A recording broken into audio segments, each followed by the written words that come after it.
Hello friends, இன்றைக்கி நம்மளோட lunch special என்னென்னு பார்த்தீங்கன்னா பருப்பு குழம்பு. நெய்லாம் ஊற்றி ரெடியாக எடுத்து வச்சாச்சு. வெயில் விட்டு விட்டு அடிக்குது. இப்போ என்னென்னு தெரில, மழையும் கொஞ்சம் பெஞ்சுது. சரி, அதனால் இருந்தாலும் பரவாயில்ல, நம்ம கொஞ்சம் காரம் இல்லாமல் சாப்பிட்லான்னு இந்த மாதிரி செஞ்சு வச்சுருக்கோம். ஆனால் மாம்பழத்தை விட முடியல. மாம்பழம் நல்ல சீசன் ஆரம்பித்து அப்படியே கனிஞ்சு வந்திருக்கு. எனக்கு பங்கனமல்லினா ரொம்ப பிடிக்கும். அதனால் அந்த மாம்பழம் தான் வாங்கியிருக்கு. தொட்டுக்கு லைட்டாக அப்பளம் மட்டும் பொரிச்சிக்கிட்டோம். இன்றைக்கி ரொம்ப சிம்பிள் தான், காய் கூட செய்யலை. மாம்பழத்தோடு வேறு என்ன வேணும்? அதனால் பொதிக்குது. சூப்பராக இருக்குங்க.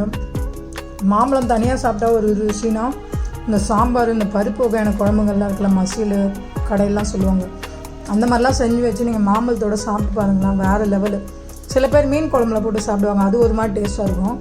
இது மாதிரி வெஜிடேரியன்ஸாக சாப்பிட்றீங்கன்னா இந்த மாதிரி சாப்பிட்டு பாருங்கள். மாம்பழம் ஒரு கடி, கூடவே சாப்பாடு சூப்பராக அமிர்த மாதிரி இருக்குங்க. நான் இப்போ இந்த ஃபுட்டை என்ஜாய் பண்ண போகிறேன் கைஸ். நீங்களும் உங்களுக்கு பிடிச்சதை செஞ்சு சாப்பிட்டு, வாங்கி சாப்பிட்டு லைஃப் என்ஜாய் பண்ணுங்கள். உங்கள் எல்லோரையும் நான் அடுத்த வீடியோவில் சந்திக்கிறேன். பாய்.